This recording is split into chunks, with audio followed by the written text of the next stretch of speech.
Hi everyone, this is Amna.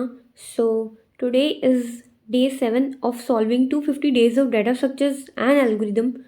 Today's question is minimize the maximum difference between heights.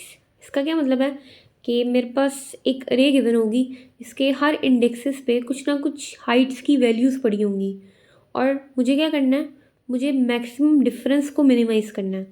For example, अगर मेरे पास एक अरे है 1, 5, 8 and 10 और ये एक सॉर्टेड अरे है. इसमें मेरे पास जो सबसे कम वैल्यू है वो है 1 और जो सबसे हाईएस्ट वैल्यू है 10. अब इनके दरम्यान मैं अगर डिफरेंस कैलकुलेट करूँ तो वो कितना होगा, 10 माइनस 1 विच इज़ 9. तो मुझे क्या करना है, मुझे इस डिफरेंस को मिनिमाइज़ करना है. अब डिफरेंस को मिनिमाइज़ करने का तरीका क्या होता है कि जो लोएस्ट वैल्यू है उसमें कुछ ना कुछ इंक्रीज़ कर दो और जो हाईएस्ट वैल्यू है उसमें कुछ ना कुछ डिक्रीज़ कर दो. ठीक है. अब इसके साथ साथ जो हमें एक और चीज़ गिवन होगी वो होगी के. ठीक है. और के में कोई वैल्यू होगी.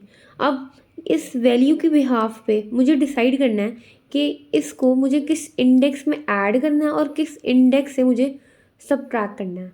So this is the question.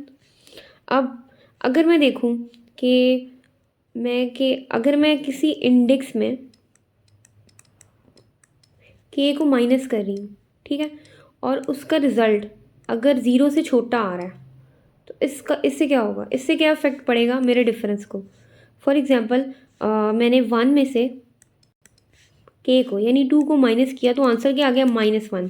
और डिफरेंस में जब मैंने अब 1 की जगह क्या हो गया, -1. तो अब कैलकुलेट करो डिफरेंस तो कितना होता है, 10 प्लस 1 विच इज़ 11. तो इससे क्या मिल रहा है, इससे क्या हमें पता चल रहा है कि जब हमारे पास इसकी वैल्यू, किसी भी इंडेक्स की वैल्यू माइनस में जा रही है तो वो डिफरेंस को और इंक्रीज़ कर रही है, हाइट्स के डिफरेंस को इंक्रीज़ कर रही है बजाय डिक्रीज़ करने के. तो यही कंडीशन है कि हमें कुछ ऐसा करना है कि कहीं पे भी हमारे इंडेक्स की वैल्यू ज़ीरो से छोटी ना हो. तो अब इस कंडीशन की बिहाफ पर ही हम लोग ये डिसाइड कर सकते हैं कि हमें के को किस इंडेक्स में ऐड करना है और कहाँ से हमें सबट्रैक्ट करना है. तो अगर मैं इसी क्वेश्चन का कोड लिख लूँ, यहाँ पे हम दोबारा लिख लेते हैं इसी क्वेश्चन को, 1, 5, 8 एंड 10. ओके. सो आई से हम स्टार्ट करते हैं, while I less than N. Okay. तो मैंने कंडीशन क्या रखी थी कि अगर मैं किसी इंडेक्स में से के की वैल्यू क्या रखी थी हमने, 2, आई के को माइनस करती हूँ, ठीक है, और माइनस करने के बाद अगर तो मुझे रिज़ल्ट ज़ीरो से छोटा मिल रहा है तो इसका क्या मतलब होता है कि मेरी वैल्यू अब डिक्रीज़ हो जाएगी अगर मैंने ये काम कर दिया. तो फिर बजाय के को सबट्रैक्ट करने के हमें क्या करना है, हमें वहाँ पे के को ऐड कर देना है और वही वैल्यू हम उसको साइन कर रहे हैं. ठीक है. और अगर तो हमें के को सबट्रैक्ट करने के बाद आंसर नेगेटिव में नहीं मिल रहा तो फिर इसका मतलब वो पहले से ही एक बड़ी वैल्यू थी, उसको डिक्रीज़ ही करना चाहिए. तो फिर हम क्या करेंगे, हम डिक्रीज़ कर देंगे.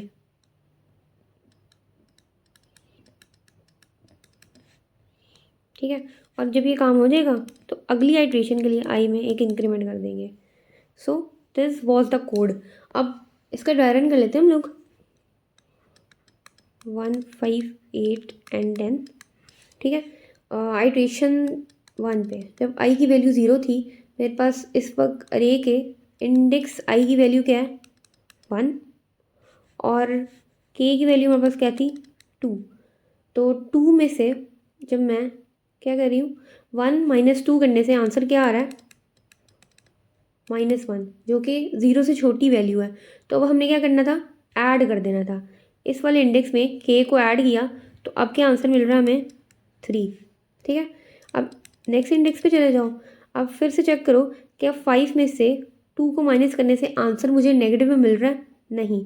तो फिर हमें इसको सबट्रैक्ट ही करना है. तो अरे के इंडेक्स की वैल्यू क्या है, 5. तो जब हमने 5 माइनस 2 किया तो आंसर हमें क्या मिल रहा है, 3. तो ये 3 हो जाएगा. ठीक है. अब इंडेक्स 2 पे हम लोग आए, अरे के प्रेजेंट इंडेक्स पे क्या पड़ा हुआ है 8, तो 8 में से इसको माइनस करने से क्या आंसर नेगेटिव में मिल रहा है? नहीं, तो इसको ऐड नहीं करना, सब्ट्रैक्ट ही करना है। तो 8 माइनस 2 क्या होता है? 6, तो 6 आ गया। अब आइट्रेशन 3 पे हम लोग पहुँचे। अब फिर से चेक करो, क्या 10 माइनस 2 करने से आंसर नेगेटिव में मिल रहा है? ऐसा नहीं है, तो फिर एल्स वाला पार्ट चलेगा जिसमें हमने क्या लिखा हुआ था कि उसमें से डिक्रीज़ कर दो। तो डिक्रीज़ करने के बाद आंसर हमें क्या मिलेगा? 10 माइनस 2 8। अब न्यू अरे में जो वैल्यूज़ होंगी वो क्या होंगी? तो ये होंगी 3 3 6 एंड 8। अब अगर इसमें हम डिफरेंस यानी कि मैक्सिमम डिफरेंस कैलकुलेट करें तो वो कितना है? हाईएस्ट और लोएस्ट इंडेक्स को माइनस करने से 8 माइनस 3 और वो क्या है 5। अब हमारा मैक्सिमम डिफरेंस क्या है? 5, और ऊपर हमारा मैक्सिमम डिफरेंस क्या था बगैर उसके? वो आ रहा था 9। तो हमने क्या कर दिया, हमने हाइट्स के दरमियान जो डिफरेंस था उसको हमने मिनिमाइज कर दिया है। So this was the question, और इसकी टाइम कॉम्प्लेक्सिटी हमारे पास है O of n। Thank you so much for watching.